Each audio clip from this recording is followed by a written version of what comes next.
super warm welcome to the college folks who are joining us. It's so exciting. I'm going to start off by hearing from you, the other 70 participants who are here, and get that chat box ready. This is going to be super interactive, and we're going to have polling because democracy is about engagement. So I want you engaged in this conversation. So the first off is, when I say the word politicians, if you could chat in the chat box, somebody watching, what's the first word that comes to mind? When I say the word politician or politicians, what's the first word that comes to mind? Slick, corrupt, ugly, dishonest, Trump, white men. Here you go. Don't hold back. Liars, fake, forever candidates, Biden, Trump, substandard, empty. We're getting the picture, right? We don't have sleazy, partisan, not trustworthy. Thanks everyone for putting them in there. I just want to tell you just one interesting note. I just gave a talk to a bunch of young people as part of the World Economic Forum. I think we had about 100 people on the line, and 94% of them, despite all of those words that you just put in, said they're raising their hand in the next 5 to 10 years to run for office. This was from around the world. So despite that, there are people who are still wanting to do that. I'm going to change the frame just a little bit and ask, when I say the word government, what first comes to mind? So there's politicians and government. Corrupt, broken, morons, untrustworthy, 3 branches, slow, bureaucracy, slow, inefficient, failure. Boy, Juliet, we've got to bring this group up a little bit here. The opportunity to do the most collective good. There's Shannon, people-centric Monique. There's a few. So what I want to do today is give you a little bit of background on me and talk through some bright spots, at least particularly how we see it at Apolitical, and then talk about the investment opportunity. And when I say investment, I mean both money and your head and your heart to make democracy work better, because clearly I think we can all agree that we need to. So just a little about me. I love that the name of this conference is called Power Forward. I'm a competitive athlete. I played basketball and I was a point guard and a power forward, Juliet. So it's cool that you called that. It's like my position. And I really consider myself a Title IX baby. If you know what Title IX is, can you put it in the chats? This is a quiz for all of the listeners. What is Title IX? Does anyone know the name of this? Give it a second. Yes, women's sports, love it.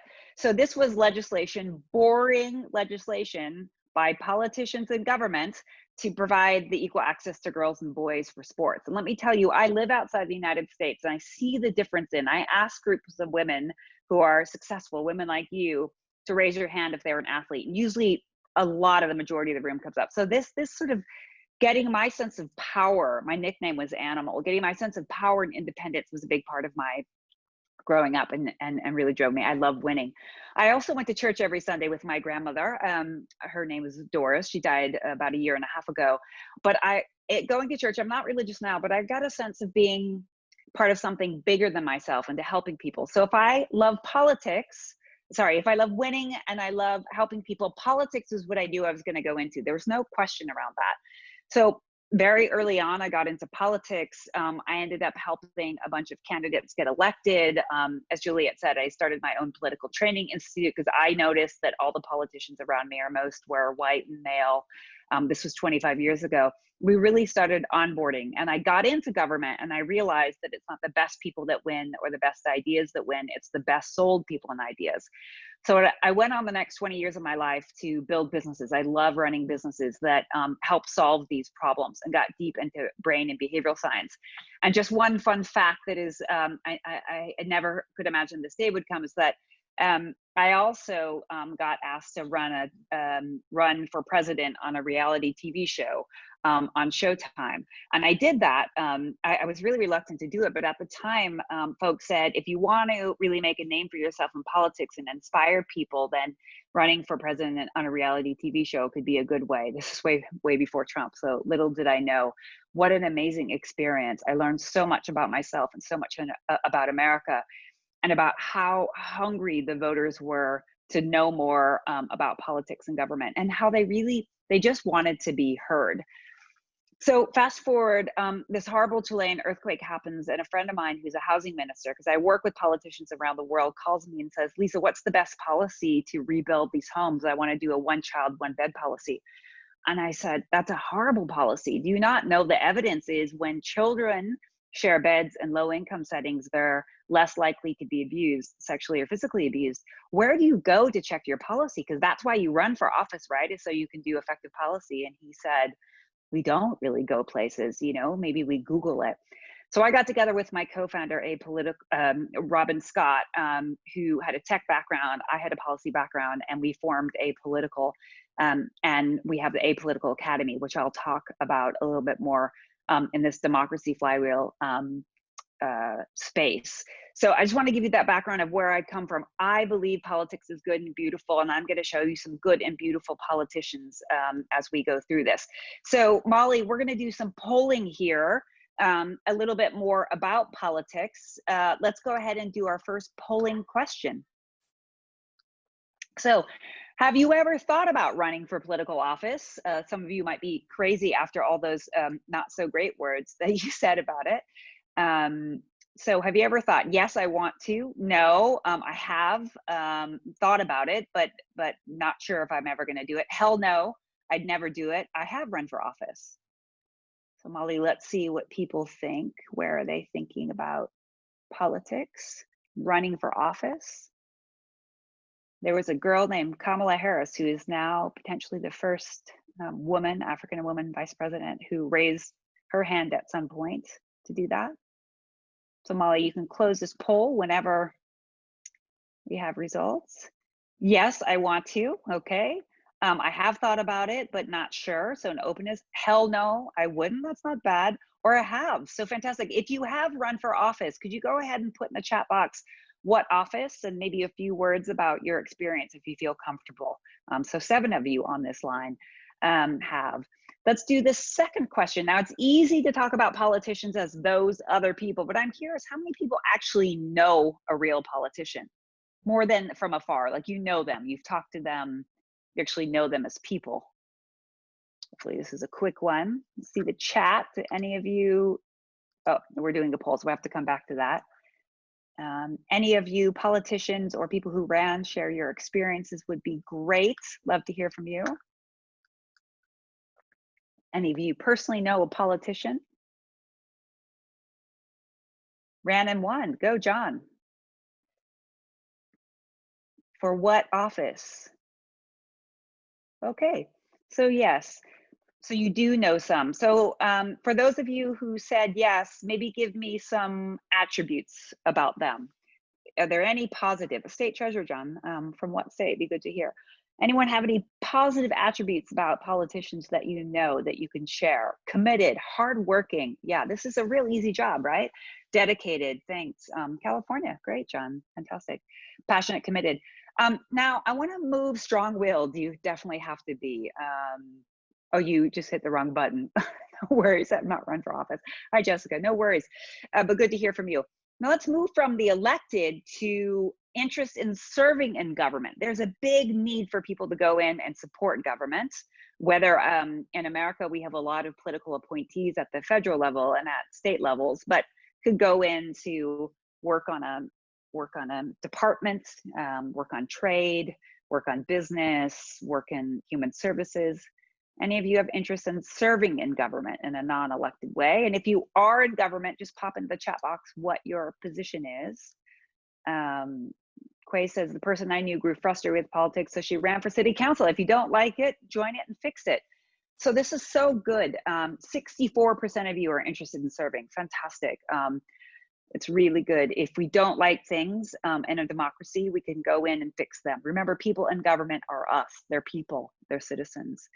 And then the last question I have for you is, and then we're going to have a back and forth, is, are you interested in investing in democracy? So investing could be for a return or to see good things come out. So yes, I already invest. I see Susan McPherson on the line here, who is one of our investors at Apolitical, an angel investor to many women-led companies. Thank you, Susan. Yes, I already give to organizations working on democracy. No, not yet, but interested if I can have market rate for profit returns. We'll talk about that. No, not yet, but interested in philanthropic opportunities. Nope, not my thing. So a few of you, not your thing, but a lot of you are open or already invest. So I'd love to, for those of you who have invested either in for-profit or not-for-profit, let's hear the organization share with this community what you're investing in. So I'm going to quickly, while we're hearing that, I'm going to quickly share my screen and just give you a little overview about what we do to get a sense of apolitical here. So I want to just give you a sense of how important government is. Now, I know you know that, but I want to put a dollar sign on it. So there are 200 million public servants in the world. So the biggest workforce in the world are people working in government, and they spend somewhere between 35 and 40 cents of every dollar. So imagine the amount of money that is spent every day, but they really lack the 21st century skills and knowledge to solve problems. If governments just adopted existing solutions in other countries, they would save 3.5 trillion annually. Now, really interestingly, America is one of the most reticent places to learn from other countries. It's kind of a not invented here, things are so different here. That's not necessarily true. And there's a huge knowledge gap. 40% of public servants say they have no helpful learning resources. Like, these are some of the most important people, particularly now in COVID, but always, to do the work.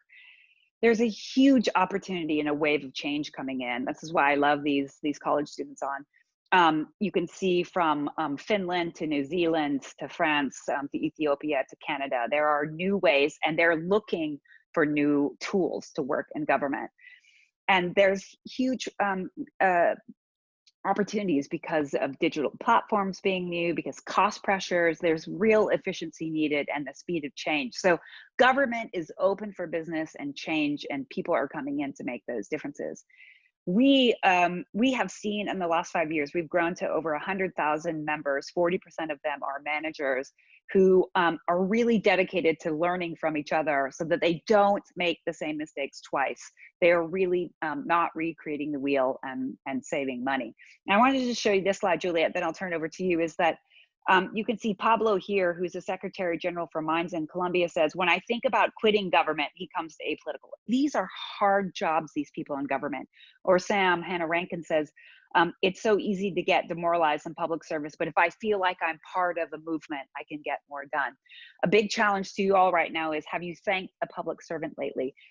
These are hardworking people, particularly now in the time of COVID. So Juliet, let's have a little bit of a talk, and we can go through some of these investment opportunities.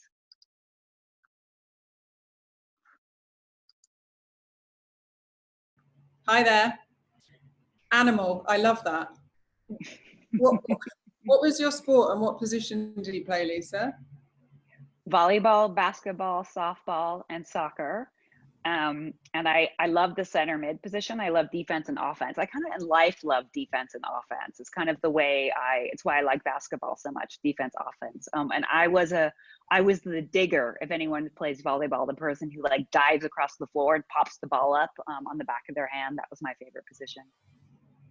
And has that nickname stuck with you throughout your career?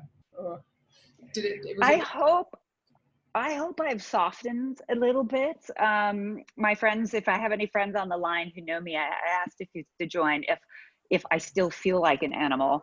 I don't think it stuck with me anymore. So that was fascinating, and I love seeing those results. I found it was interesting seeing people's viewpoints on politics, but also their willingness to get involved, which was actually quite refreshing and leaves you with some hope. Just give us a bit of background on apolitical and how do you're operating across 170 countries. It's a platform. What does it do, and how can people kind of learn more about it, and how does it connect what we're talking about today? Sure. Well, apolitical is a global network of people in government. You know, we're trying to inspire them, but connect them to one another to solve problems. COVID was a huge opportunity for us as a business, but also them to learn from one another. How are people sourcing masks? How do you deal with older people who can't get their food? How are people communicating about COVID? So we really bring people together to learn from one another. And our business model is twofold. One is we charge for learning. We're a learning company, so you can subscribe and take classes. but we're also building a GovGraph. So we want to make it as easy for a public servant to find a great policy as they do a lump in a mattress on TripAdvisor. So big data play. And I just wanted to welcome some people that have joined in this conversation, and we're talking to Lisa Witter, who's the co-founder of Apolitical. You please do share your questions as well if you've got any questions for Lisa in the chat. You just shared the slide and referenced the democracy flywheel. What is that?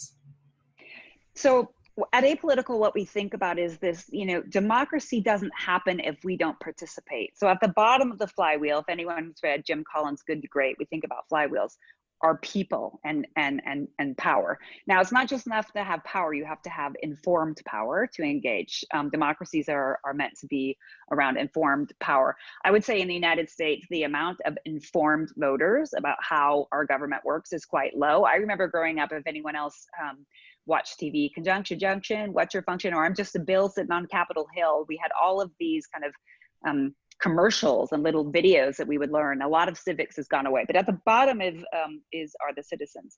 Then the hardware for democracy, or what we call the politicians, they get their power from the citizens, but without then the software, the public servants, you can't deliver on democracy, right? You can't actually do the work to make sure people get COVID tested, that our garbage gets picked up, that our ballots are actually collected. So we see democracy being an entire flywheel, and there are investment opportunities across that flywheel for people.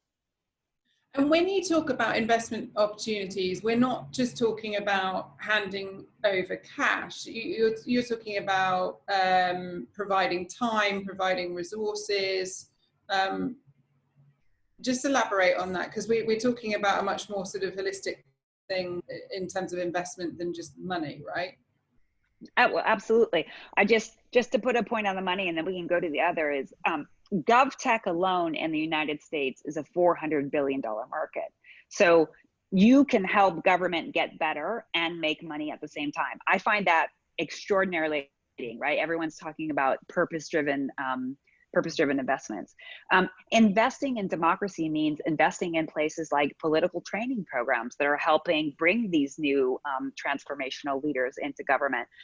There's a group called Democracy Now!, and I'll pop these, the Democracy Now! Project, that's investing in helping get candidates elected that are thinking about solutions and not about parties.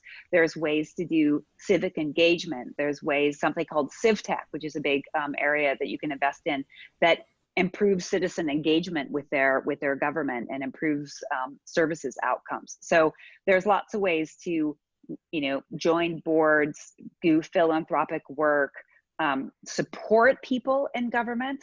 People say, oh, those people, they get them elected, but then they don't say, how can I help you with your agenda? So you can join actually and say, how can I help organize feedback to you and our community? So lots of ways to get empowered. That's great. And where you find hope, and even sort of where do you find hope and bright spots and love for politics and government in these current times? Because I find so much. I'm just going to share a quick screen because it's really important. I think, Julian, what you guys are doing, if this is going to work for me. Exit, sorry. Click to exit. Oh, is it not? Yeah, I want to show a picture of just some bright spots because I think a picture speaks 1,000 words. And Julie, I think you should support other women and tell their stories. Bright spots. Here's Cara Jabola Corrales. She's executive director of the Hawaiian State Commission. Young woman, Filipino woman descent, and that's important, that definition to her. She passed through the first feminist recovery act in the world for COVID, right? Bright spot in government. She is a government worker. Look at Siobhan Haviland down here in the middle. She went from the private sector into government. She's single-handedly really pushing through how can business be a force for good in the UK Cabinet Office. To the left, Lindiwe Mzimbuko, the first African woman to be on the DA in South Africa. Everyone knows the stories of South Africa. She's driving through a new generation of leaders in Southern Africa, and so on, so on. Joyce Toyota, co-founder of an organization that's getting people engaged in government and politics, Good People. At the local level, trust in government is much higher than at the federal level because proximity, I study brain science, trust in proximity is closer. So when you get cynical about government, ask yourself in politics, how is my cynicism helpful? It's different to be cautious and ask important questions, but look for the bright spot so you don't turn off, because once you turn off, people take away your power. Cynicism turns you off and then your power goes away. So here are just some wonderful bright spots. Chloe, who has started Civocracy, a fantastic company to engage communities through social media and giving feedback to government. Daniela H., Harvard Business School graduate, started a whole network of people in business who are across parties helping reform democracy. So I could go on and on, Juliet. There's so much here that we could share. And I love seeing those stories. They're incredible, and all an amazing group of women. There's a question from Emily asking, where are the investment opportunities in this space? I know you touched on a few earlier, but sort of where do you see the best opportunities in this space for investing? Just put in a couple links to, there's a fund in the US called the GovTech Fund, and then there's a great organization called Civic Hall in New York City. I don't know how many of your listeners are familiar with Union Square, but they are just building a gigantic office on Union Square. So the areas, GovTech is about helping government work better, and CivTech is about helping citizens engage with government better. And then there's something called RegTech, which is helping governments regulate the technology industry better. And I would say GovTech is in this space is where FinTech was about 5 years ago. Just to get a sense of market size, procurement and government is a $10 trillion market. $10 trillion. This is a huge space. I'm just off the phone with someone from Microsoft. They've reopened their public departments to work with governments because just cloud computing and beyond, there's just so much money to be made there. So there's everything from, companies that are helping do electronic voting safely to faster, better water delivery. So it's kind of a huge, huge opportunity. And very interestingly, a lot of women are starting businesses in this space because they want to make impact at scale. It's a very hard space. Like what we're doing is so incredibly hard, but the impact that you can have is huge. And government's reforming and they're wanting, like we walk into a room and say, hey, government, will you work with us? And they're like, oh, 2 women. You're not going to cheat us. It's a real advantage. Like all female entrepreneurs talk about how hard it is. I want to tell you, there's a big advantage of being a female entrepreneur in this space. And we love that. Did you say 10 trillion? $10 trillion procurement. That's extraordinary. We actually have Alexia Hefty, who is co-founder of eGovern, which is in this sort of tech space in the purpose-led and profitable session later on. So Lisa, this is a fantastic and insightful lesson on why we should be investing in democracy. Thank you so much. And I know you've shared some of the links of how people can get more engaged. I'm going to share just a couple more, if that's okay. Of course. Juliet, I know we got to wrap. So if you want a weekly dose of what's working in government around the world, you can sign up. We have a free weekly briefing guaranteed to make you happy. Find out about what we're doing at Apolitical Academy, scaling ethical, nonpartisan political training institutes around the world. We're going to have 3,000 people in 10 years. And then finally, be in touch with me if you care about getting engaged in politics, if you're looking for opportunities in this space. I'd love to stay in touch. If we give up, it's a dark future. We can do this and we must power forward. So thank you, Juliet, for having democracy on the agenda. Thank you. And there's one great question that's just come in from Adrienne, which I didn't want to miss, but she said, within your networks, what kind of initiatives and transformations are you seeing related to disability, female thought leaders changing the mindset towards a more inclusive world? Oh, it's such a great question. And thanks for asking for the links again. I would say across the policy space, the last 6 years I've been deeply in it, disability has been kind of the lowest.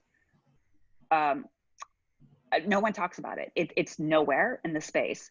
There's a pioneering public servant in Canada who's been really, really leading some conversations about the power of government to drive forward big change. So government's the largest employer, so they're doing tons of work to make put disability on the agenda. And there's a great organization called the Inclusive 500. I'm pretty sure that's what it's called. That it's really looking at how to have inclusivity in business, but also how to drive this disability or special or different ability agenda forward. So be in touch with me about that. I can share those links with you. It's something that I am really passionate about. When I was in university, I worked on the Americans with Disability Act, where it's a very special country that we have curb cuts, and there are things that really put that on the agenda, and there's a lot more to do on that space. Lisa, thank you so much for demonstrating power forward in action, and I'm wishing you all the best with all of the initiatives that you're working on, and thanks for your support today. You're wonderful. Power forward, everybody. Power forward, and don't forget to vote. Take care.